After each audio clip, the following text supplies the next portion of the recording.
ગુસાઈજીના કાળના અંદર એટલો સુંદર એ કાળ હતો જ્યાં અનેક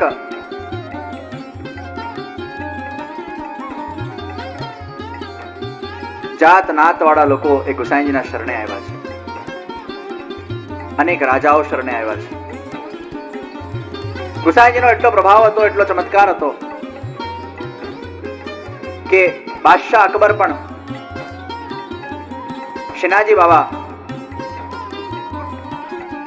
બાદશાહ અકબર પણ ગુસાઈજીના પ્રભાવના અંદર પ્રભાવિત હતો. એકવાર બાદશાહ અકબરે બિરબલને પૂછ્યું, સાહિબ कैसे मिले? બિરબલ મૂંઝાયો કે ભાઈ હું તો બુદ્ધિથી અપાયેલા ઉત્તર આપી શકું, પણ ભગવાન એ બુદ્ધિનો વિષય નથી, ભગવાન તો અનુભવનો વિષય છે. बिरबल इसका उत्तर हमें 2 दिन के अंदर चाहिए, नहीं तो तुम्हें हम सजा करेंगे. बिरबल ने થયું આ બાદશાહને કે કામ ધંધો છે નહીં, એમને તો બેઠા બેઠા પ્રશ્નો કરવાના અને ઉત્તર અમારે આપવાનો, હેરાન અમારે થવાનું. ઘરે ગયો, મૂંઝાયો, પોતાની દીકરીને આ પ્રશ્ન પૂછ્યો અને દીકરીએ કહ્યું कि पिताजी इसका उत्तर तो है ना, हमारे जो गुसाई जी महाराज है वो बहुत सुंदरता से दे सकते हैं. आप एक काम कीजिए, जहांपना को गुसाई जी के पास ले चलिए. बिरबल ने आ बात एकदम મનમાં બેસી ગઈ અને જહાંપના પાસે ગયો અને જહાંપનાને કીધું, महाराज आपको मेरे साथ गुसाई जी महाराज के पास चलना होगा અને એ જ ઉત્તર આપશે કે સાહિબ कैसे मिले.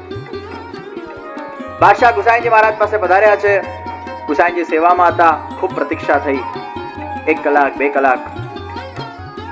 बादशाह बिरबल ने पूछू, अरे बिरबल तुम हमें कहाँ ले आए हो, इतना प्रतीक्षा हमें करना पड़ रहा है. बस थोड़ा धैर्य.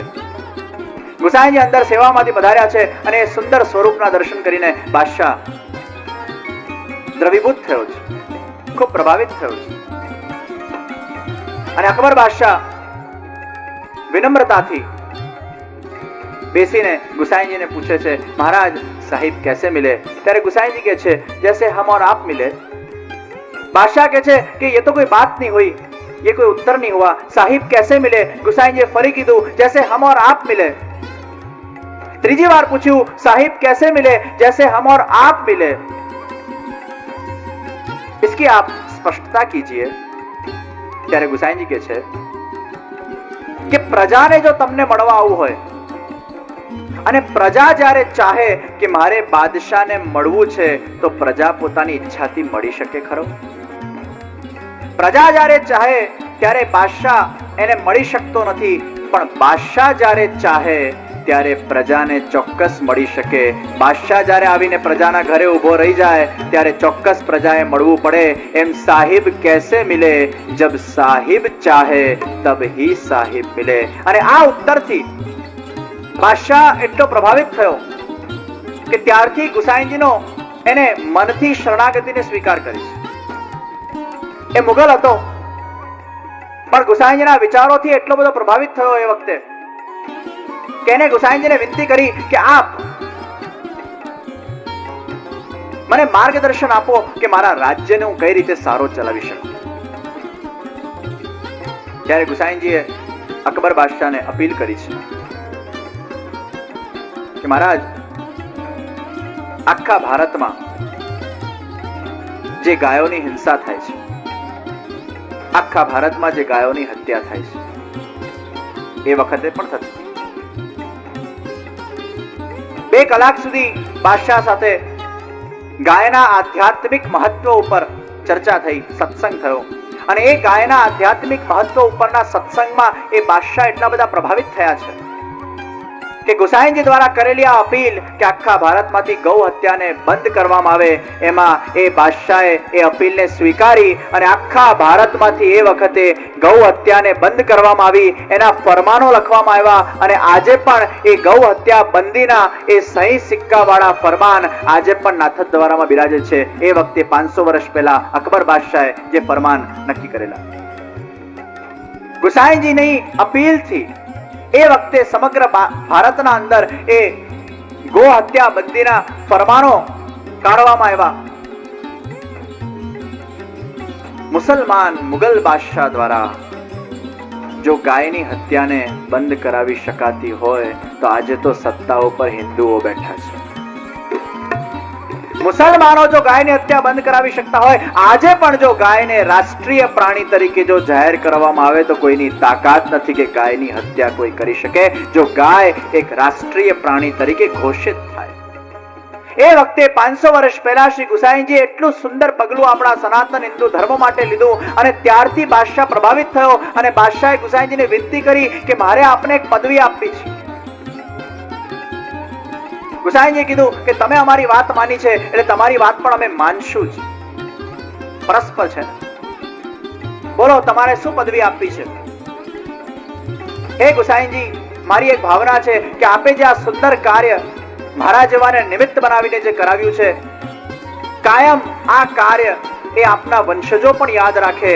એટલે મારી ઈચ્છા છે કે આજે આપને હું એક એવી પદવી આપું જે પ્રત્યેક આપનો વંશજ એમના નામ આગળ લગાડે. અને તે વખતે અકબર બાદશાહે ગુસાઈજીને ગોસ્વામીની પદવી આપી અને આજે પ્રત્યેક વલ્લભકુલ એમના નામ આગળ ગોસ્વામી લગાડે છે.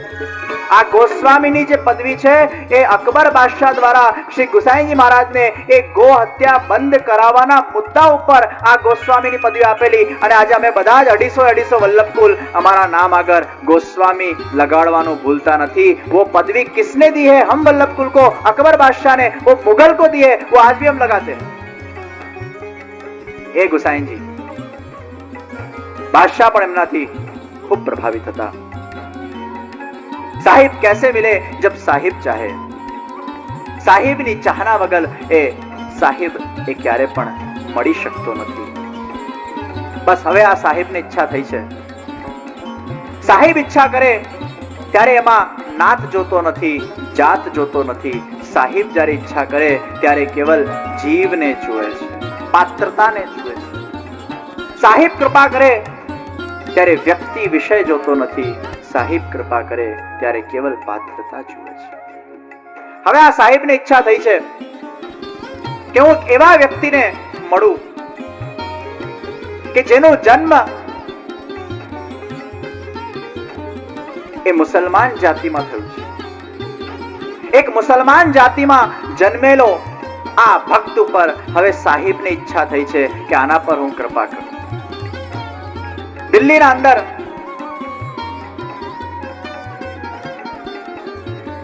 એક બહુ મોટો પઠાણોનો સરદાર, એનું નામ હતું સૈયદ ઇબ્રાહિમ.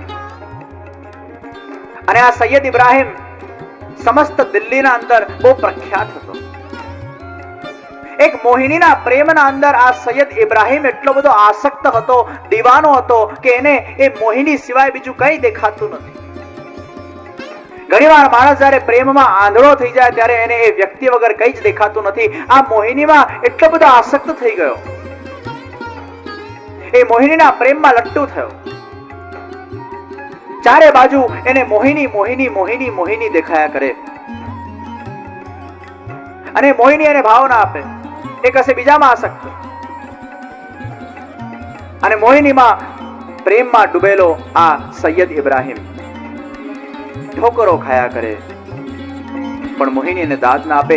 પણ એક દીવાનગી હતી, એક ચાહના હતી. આખા દિલ્હીમાં એની ચર્ચાઓ થાય કે આપણા ગામમાં એક એવો સૈયદ ઇબ્રાહિમ છે જે આ મોહિનીના પ્રેમમાં આસક્ત છે, જે પાગલ છે, જે દીવાનો છે. સમગ્ર દિલ્હીના બચ્ચા જાણતો હતો કે આ ઇબ્રાહિમ એ કોણ છે. એકવાર અચાનક બે વૈષ્ણવ એ ઝાડના ઓટમાં આ ઇબ્રાહિમની ચર્ચા કરી રહ્યા હતા. અને સંજોગો વશાત ક્યાંક આ ઇબ્રાહિમ એ ઝાડના આસપાસ હતો અને આ વૈષ્ણવોની બધી વાતને સાંભળી રહ્યો હતો. એક વૈષ્ણવ બીજા વૈષ્ણવ કહે છે, અરે વૈષ્ણવ, તમને ખબર છે કે આપણા ગામમાં એક એવો ઇબ્રાહિમ કરીને એક વ્યક્તિ છે જે મોહિનીના પ્રેમમાં એટલો પાગલ છે. અરે કદાચ જો આટલી આસક્તિ, આટલો પ્રેમ, જો આટલી ઝંખના પ્રેમીને પ્રાપ્ત કરવાની જો ભગવાનમાં કોઈ વ્યક્તિને થઈ જાય તો એને ભગવાન પણ કદાચ મળી જાય, પણ આ પાગલ ઇબ્રાહિમ એ મોહિनीમાં પડ્યો છે। इतनी आसक्ति अगर परमात्मा के अंदर किसी को हो जाए, परमात्मा को पाने की इतनी चाहना व्यक्ति के अंदर हो जाए, उसको परमात्मा मिल जाए। अरे वैष्णव, आ पागल ना शू गुणगान गावा, एकदम पागल छे मोहिनी ना अंदर। અને આ બધી વાતચીત જ્યાં ચાલતી હોય છે ત્યાં પાછળથી એક ચકડમકડ આંખો વાળો પઠાણ એ બહાર નીકળે છે અને આ પઠાણ બહાર નીકળીને આ બંને વૈષ્ણવ સામે આવીને ઉભો રહે છે। પેલા વૈષ્ણવે પૂછ્યું, તમે કોણ છો? હું બળવાખોરોનો સરદાર, મારું નામ સૈયદ ઇબ્રાહિમ છે। વૈષ્ણવે પૂછ્યું, તમે કયા ઇબ્રાહિમ છો? अरे वैष्णव, मैं सैयद इब्राहिम हूं। अच्छा, पेला मोहिनी ना प्रेमी इब्राहिम? हाँ वैष्णव, हाँ मैं वही प्रेमी, वो मई मोहिनी का प्रेमी इब्राहिम तुम्हारे सामने खड़ा है। पाता पुतला वैष्णव घबराया। आ 7 फूटनो पठान અને આની ચર્ચા આપણે કરતા હતા અને ક્યાંક બે લાફા મારીને અહીંયા ઢેર થઈ જશું ભાગવા લાગ્યા અને જ્યાં વૈષ્ણવ ભાગ્યા, अरे रुको वैष्णव, अरे रुको वैष्णव, अरे रुको वैष्णव, कुछ चंद लम्हे तुम्हारे साथ मुझे बिताने का मौका दो। अरे रुको, मैं तुम्हें कुछ हानि नहीं पहुंचाऊंगा, रुको वैष्णव, पास आओ। ये वैष्णव लौट्या છે અને જ્યાં એ વૈષ્ણવ લौट्या છે, हे वैष्णव, आप क्या कह रहे थे कि तुम्हारा खुदा वो मेरी मोहिनी से भी सुंदर है? क्या मेरे अंदर जो आसक्ति जो मोहिनी के लिए है, वो आसक्ति अगर तुम्हारे खुदा के लिए मेरी हो जाए तो क्या मुझे वो खुदा पा सकूंगा? क्या खुदा इतना सुंदर हो सकता है? क्या खुदा इतना खूबसूरत हो सकता है? कैसा होगा वो खुदाई रूप? मैं तो कुछ नहीं जानता वैष्णव। तुम्हारी बातों से मेरी आंखें थोड़ी थोड़ी खुल रही है कि मैं उस मोहिनी के प्रेम के अंदर लट्टू हो चुका हूं, लेकिन परमात्मा क्या इतना सुंदर हो सकता है, ऐसा मुझे एहसास नहीं। हे वैष्णव, क्या तुम्हारा खुदा इतना खूबसूरत है? अरे इब्राहिम जी, हमारा खुदा तो इतना सुंदर है, हमारा खुदा तो इतना श्याम सुंदर है कि उसके अंदर जो खुदाई रूप है ना, अनेक कामदेव भी जिसको अपना जीवन न्योछावर कर देते हैं, अनेक कामदेव भी जिसके सामने आकर टिक नहीं पाते। अरे तुम्हारी मोहिनी के अंदर जो सुंदरता है, तुम्हारी मोहिनी के अंदर जो सौंदर्य है, तुम्हारी मोहिनी के अंदर जो यौवन है, वो किसने रखा खान, किसने रखा इब्राहिम? अरे तुम सोचो जरा कि तुम्हारी मोहिनी अगर इतनी सुंदर हो सकती है तो ऐसी करोड़ों मोहिनियों को बनाने वाला वो मोहन कितना सुंदर होगा। ये करोड़ों लोगों को बनाने वाला वो रचयिता कितना सुंदर होगा। अरे सोचो वो खुदाई रूप कैसा होगा, वो खुदा कितना सुंदर होगा, वो खुदा कितना रसिकतम होगा। वाह वैष्णव वाह, वाह वैष्णव वाह। तुम्हारी एक एक बातें, तुम्हारे एक एक शब्द वो मेरे हृदय को छू रहे। तुम्हारी बातों से, तुम्हारे सत्संग से मुझे अंदाजा लग रहा है कि वो खुदाई रूप कैसा हो सकता है। उसकी कुछ हद तक मैं कल्पना करके महसूस कर सकता हूं उस खुदाई रूप को। क्या तुम्हारा खुदा मेरी रसिकता को समझ पाएगा? हाँ वैष्णव, हाँ हाँ इब्राहिम, हाँ हमारा खुदा भी तुम्हारी तरह बहुत रसिक है।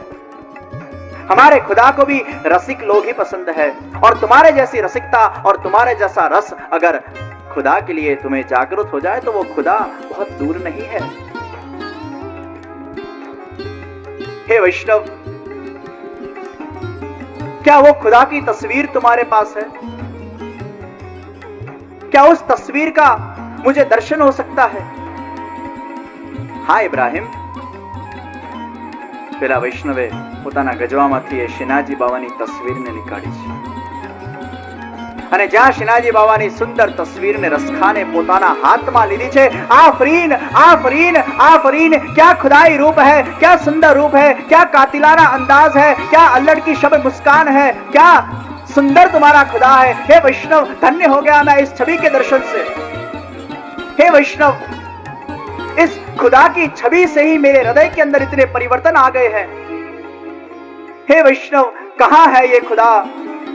ये खुदा ही मेरी आखिरी मंजिल है, ये खुदा ही मेरा आखिरी लक्ष्य है, ये खुदा ही मेरा आखिरी मुकाम है और इस मुकाम को मुझे मुकम्मल करना है। हे वैष्णव, कहां है ये खुदा जिसे मैं पा सकूं, जिसे मैं चाह सकूं, जिसकी पनाह में जाकर मुझे कायनात भर के लिए सुकून मिल सके? कहां है वो खुदा जिसकी पनाह में मैं जाकर अपने आप को शांत बना सकूं, मेरी रसिकता को जो समझ सके, मेरी रस से जिसको मैं पा सकूं? हे वैष्णव, ये कहां है?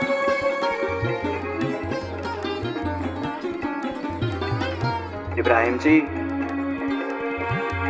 धन्य है तुम्हारी रसिकता, धन्य है तुम्हारा प्रभु के लिए प्रेम, धन्य है तुम्हारी आंखें, अरे धन्य है तुम्हारा देह, धन्य है तुम्हारी आसक्ति। एक खुदा की दृष्टि मात्र से पहली बार एक छवि के अंदर खुदा को देखकर तुम्हारे अंदर जो रसिकता ने जन्म लिया है, हे इब्राहिम, आज से तुम सैयद इब्राहिम नहीं, आज से तुम तो अनेक प्रभु के रसों की खान हो। तुम आज से रस खान के रूप में जाने जाओगे। तुम तो प्रभु रस की खान हो। जो प्रभु रस की खान हो उसको रसेश्वर प्राप्त न हो, ये कैसे संभव है? रस खान, जाओ, चले जाओ जतिपुरा, वहां हमारे खुदा का तुम्हें दीदार होगा। पहुंच जाओ जतिपुरा और हमारे खुदा के दीदार से अपने जीवन को धन्य बनाओ। रस खान,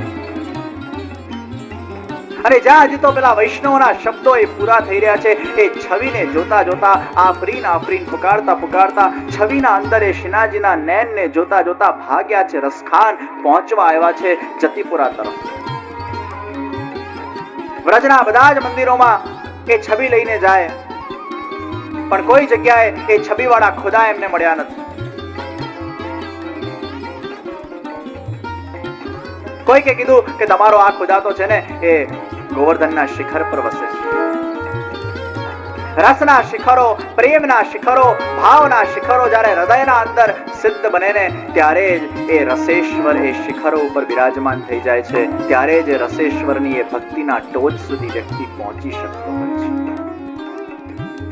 श्री गिरिराज जी वो रस का प्रतीक है, श्री गिरिराज जी वो प्रेम का प्रतीक है, श्री गिरिराज जी वो भक्तों के हृदय के अंदर के भाव का प्रतीक है। जब हृदय कमल के अंदर ये भाव, रस और प्रेम के शिखरों को व्यक्ति जब पार करता है उस भक्ति के अंदर, तब वो शिखर पर विराजमान वो श्री जी की उसको प्राप्ति होती है। तब वो शिखर पर उनके दर्शन होते हैं।